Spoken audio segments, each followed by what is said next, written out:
Welcome everyone to the SciManDan podcast, the place where science and conspiracy collide. It's episode 35. I hope you're all well. Bit of bad news. Katz can't join us this week. He is unavailable. He's got to do that job he's got. But I was going to make a fun joke about how we went a whole podcast last week without mentioning the fact that he was writing a textbook. But we're going to have to wait till next week before we joke about that with him. But that's fine. It's fine because we've got a guest. So join us this week is the owner of genuinely one of the coolest channels on YouTube. It's, of course, is Cody from Cody's Lab. Welcome, and how you doing, buddy? I'm doing all right. Good. Thanks so much for joining us. Yeah. Now, I only actually started recently watching your channel earlier this year. It's genuinely brilliant. Where'd you get the idea for it?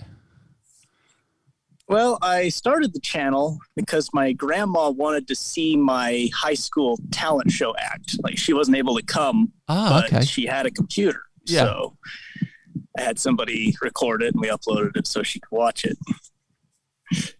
And then from there, I kind of uploaded just videos of random science experiments that I did so my friends could see and whatnot. Yeah. I mean, honestly, there's so much stuff on your channel, isn't there? It's ridiculous. Like the amount of experiments you do is crazy. It's going on. I've just had the 11th anniversary earlier this year. Yeah, 10th anniversary. Yeah. Did you ever think that you'd be here now after making a video for your grandma? No idea. I'm a bit similar because I started off a bit of fun taking the mick out of flat earthers and stuff like that, and my wife laughed at me when I told her that I started this channel, and then obviously it got bigger and bigger and bigger, and she's not laughing now, let me tell you that. But you started off though, didn't you, doing beekeeping videos? Like when you looking back early on your channel, there's a lot of beekeeping videos, which looks to be on your second channel now. How did you get into that?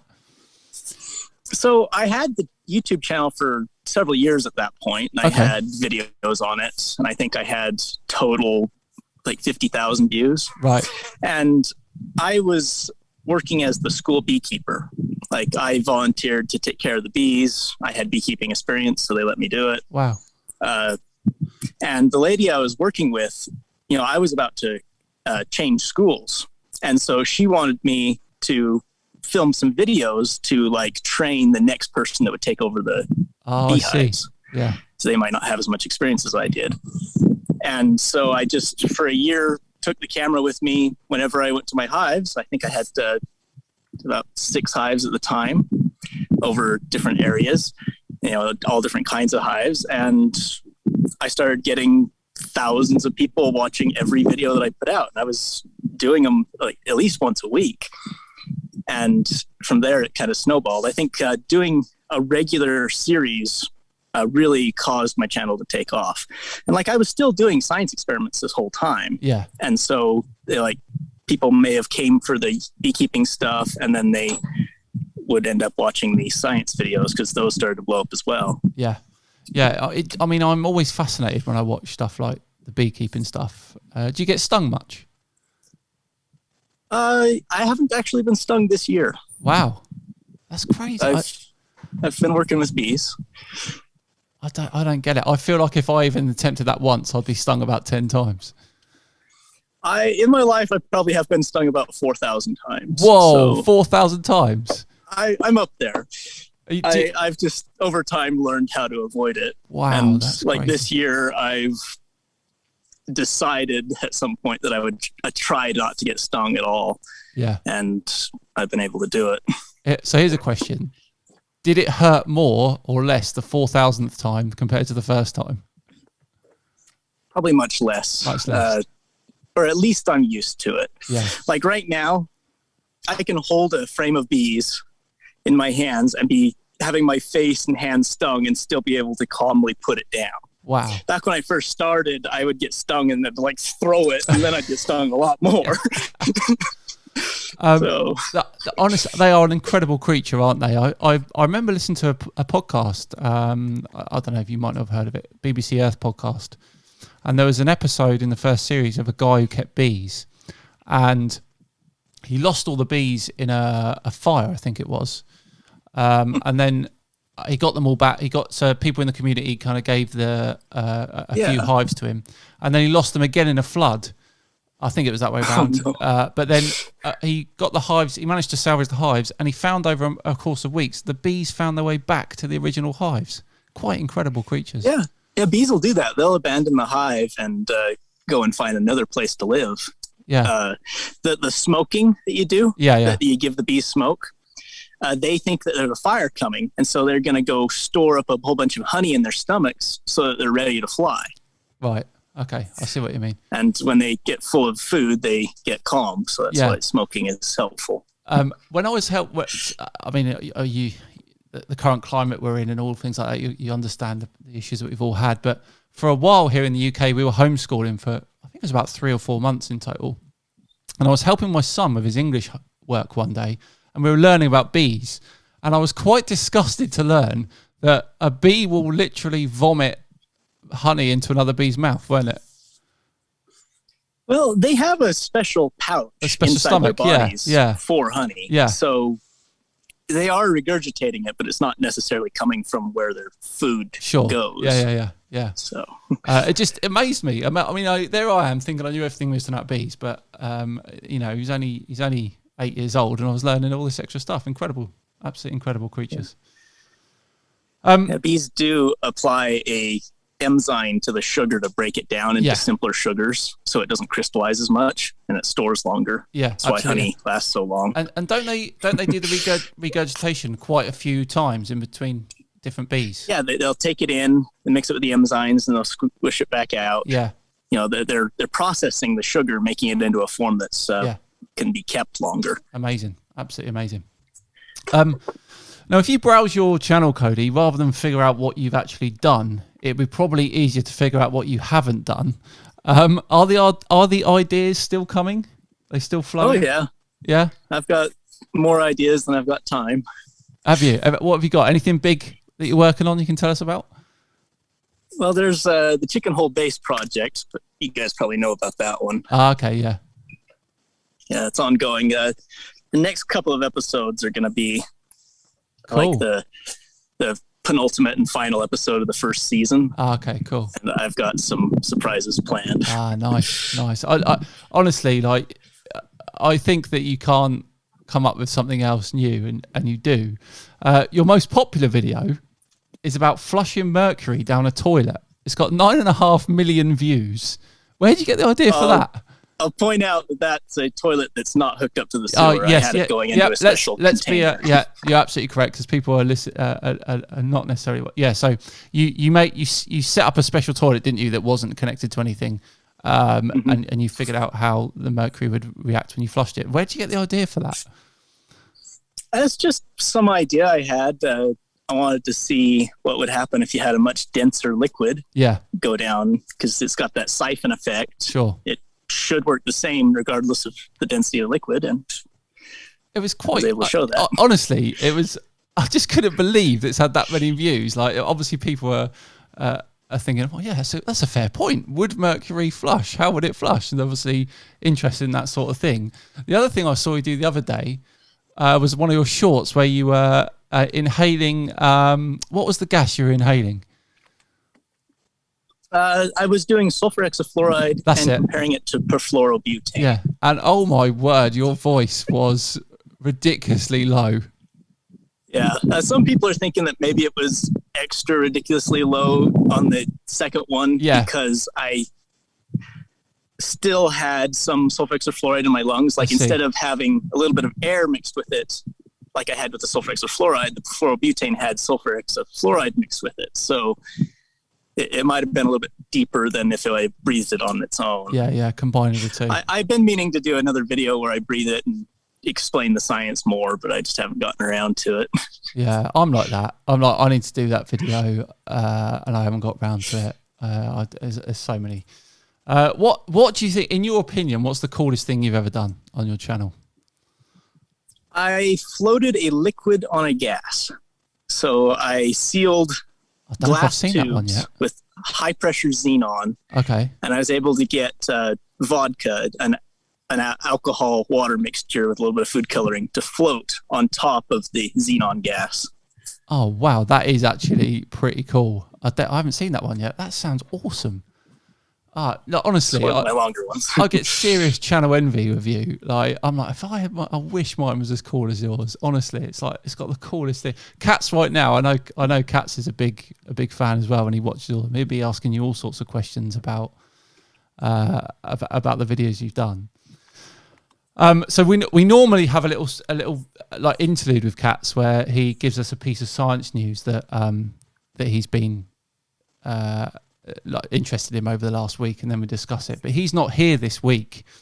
But he has had some incredible stuff. What was it he said? What was he said the other week? Oh yeah, bats. Did you know this about bats? Right, bats will chat to each other like humans do. You know that? Oh, really? Yeah, it's fascinating stuff. Like, what was the other one? Oh yeah, you like this one, right? So woolly mammoths. Apparently, woolly mammoths will help prevent climate change, because if we can bring them back, they can, because of the amount they walk around and how heavy they are, they can compact the permafrost, which cools the, I can't remember what we said now, cools the ground, which slows climate change. Can you believe that? Right. When the woolly mammoths, when they left, the ecological niches took a lot of damage. Yeah. Like the world had to reset in another form to compensate. And so if you bring the mammoths back, maybe we can also change the Interesting climate. Point. Yeah, absolutely. Yeah. So, I mean, you might not be aware of what Katz and I do, but we describe ourselves as conspiracy theory debunkers. So we spend a lot of our time going after flat earthers, moon landing deniers, all those sorts of people. And we always like to ask our guests if they've had an experience with any people like that, any flat earthers and stuff. Well, of course I have. Oh yeah, I've done a few videos. There was a video I did where I stood on one end of the Great Salt Lake and filmed through my telescope at the smokestacks on the far side. Okay. And showed that because of the curvature of the Earth, like the bottom half of the smokestack, you couldn't see. And I think that's when I attracted the attention of the flat earthers. So you got some comments. And I posted some other videos about rockets and vacuum and such. And they started using those videos to prove that they were right. And so I put out videos debunking them. And at one point, I kind of insulted them by using the Father Ted clip where he's got some toy cows and he's trying to explain to the person, these cows are small. That's a great one. Those cows are far away. Yeah. Right. And I think that angered them. And so they started to really come after me and my channel. They started flagging every video that I had. Did they really? And YouTube's algorithm at the time, it wasn't so good. And so somebody flags something, even though it should never be taken down, the algorithm's like, yep, that's good. Let's knock that down, give you a strike. And so many of those strung together that I started having to take videos down. I took about 100 videos down. Wow. That might be constrained by the algorithm as something bad, and so all of those videos had to come down because of the attacks. And also at one point my bank account info got leaked. So my username and the bank that I was banking with, and they never got the password and they never got in, but they were able to keep me from logging into the account because they would lock out the password by trying random passwords over and over. Yeah. And I had to switch banks because of it. I cannot believe that you think that was the flat earthers that did all that stuff.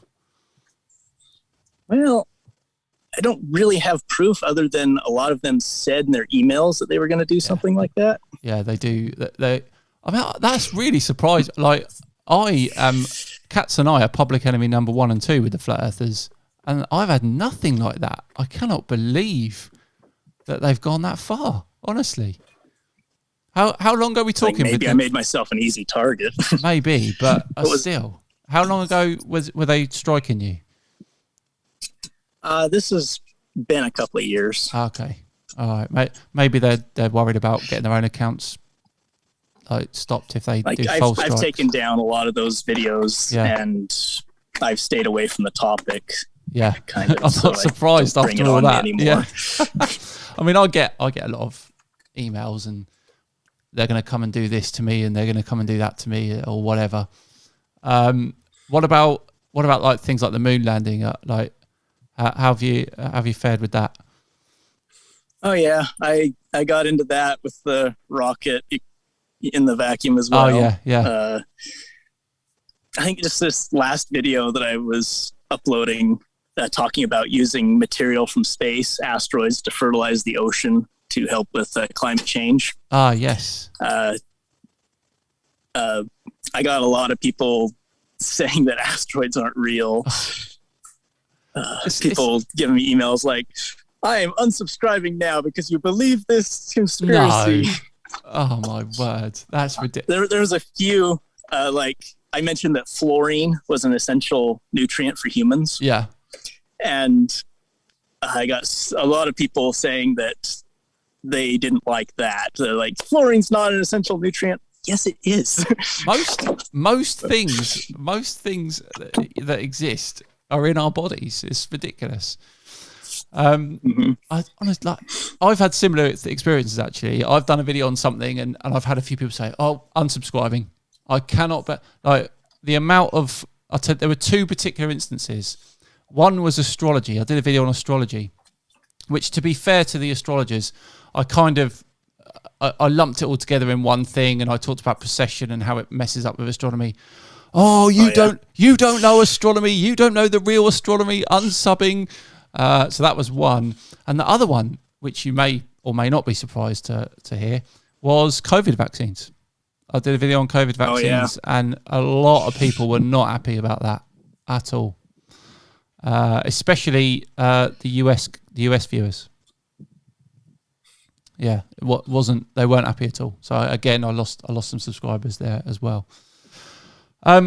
You've done a few bits on space, like you said there. You did a bit on, I think you've done a few on stars as well, haven't you? Were you aware that there is? I know we talked about flat Earth and the moon landing, but were you aware there's an entire conspiracy that links to flat Earth, that space doesn't exist at all? I don't doubt it. That, honestly, it's a complete conspiracy that space doesn't exist. It's a little bit tied together with, they talk about the dome and the firmament over the Earth. And I think their belief is that there's waters outside there rather than space. There's continual videos about the ISS, debunking the ISS. Yeah, it's like, yeah, exactly. Yeah. So everything that we see in the sky is in these waters in the dome. Space isn't real. ISS is fake. Everything is fake. To the point where one guy said that the ISS was just a really, really powerful projector in the North Pole, projecting the ISS onto the dome.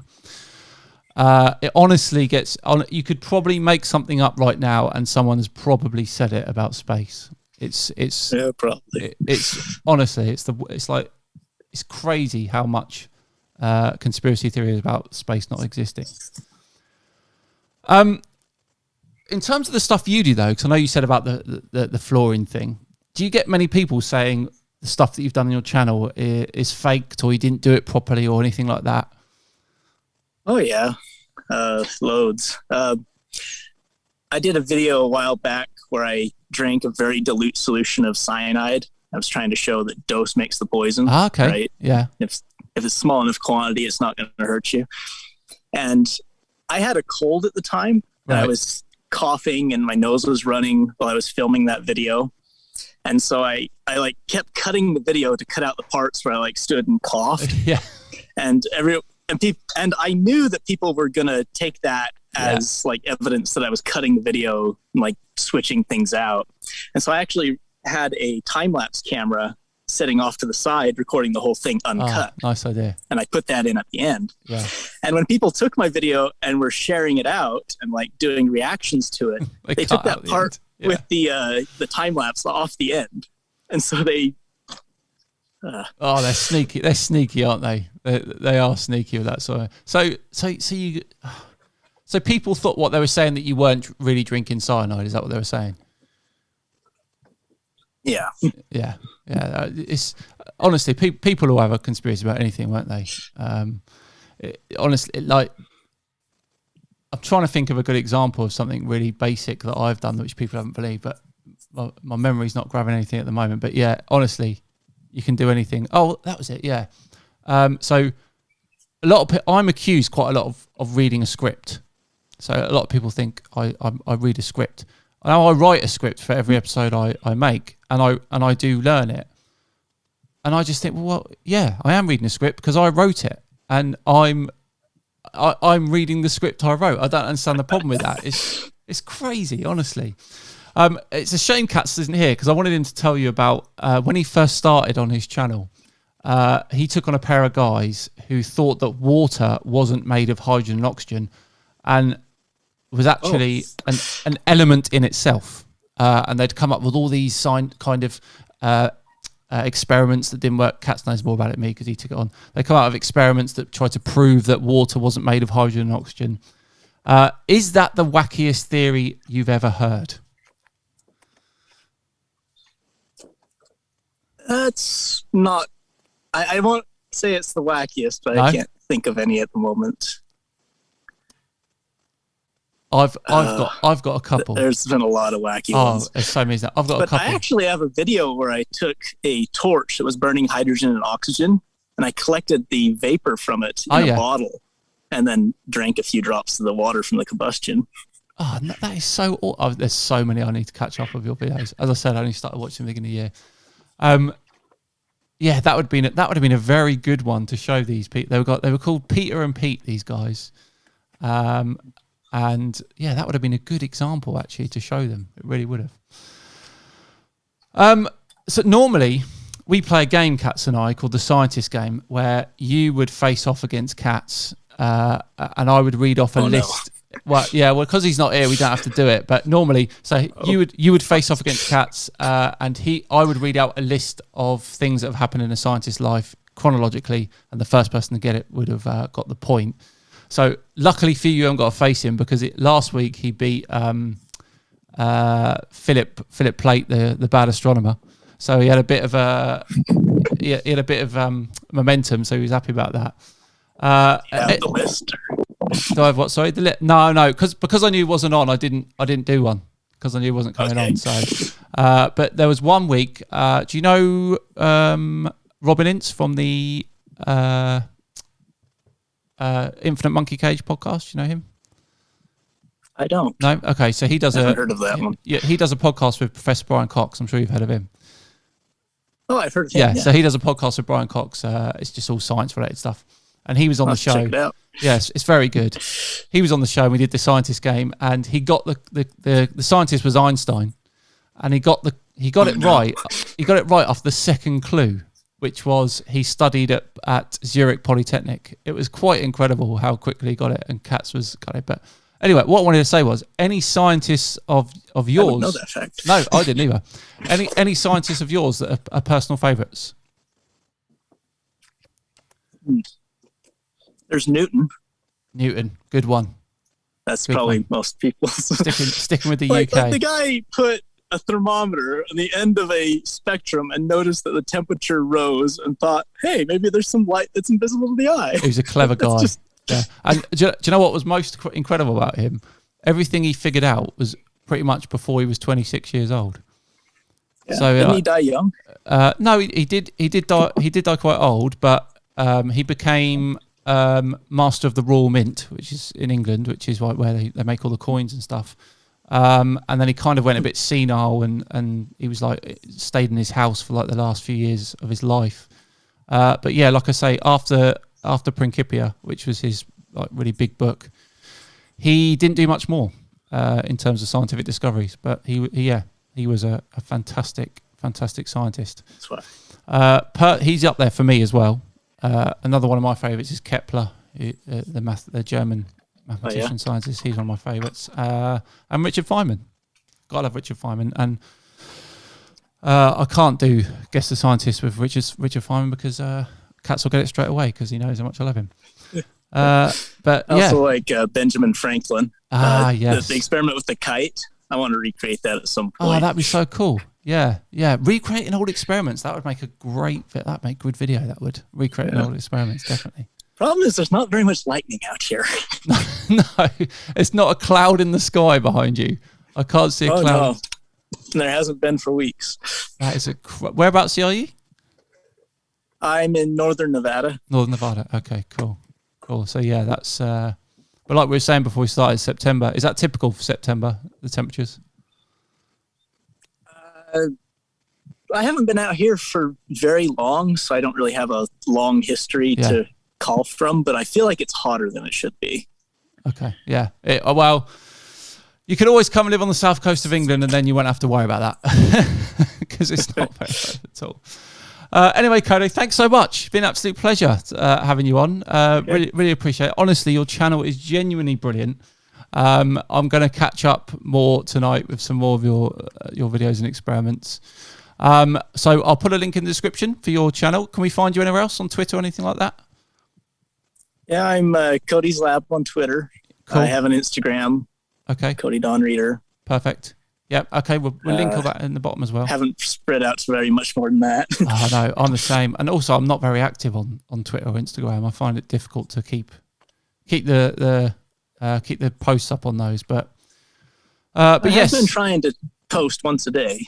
Well, that's a lot better than me because the last time I posted was June, I think, on Instagram. But yes, as often as it rains here, huh? Yeah, absolutely.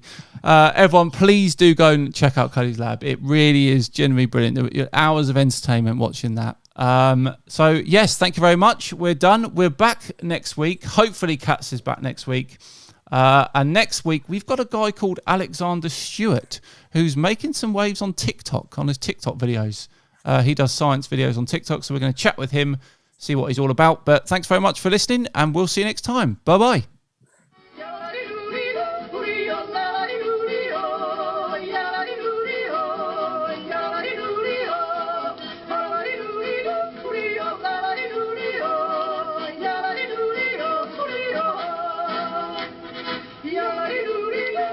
la la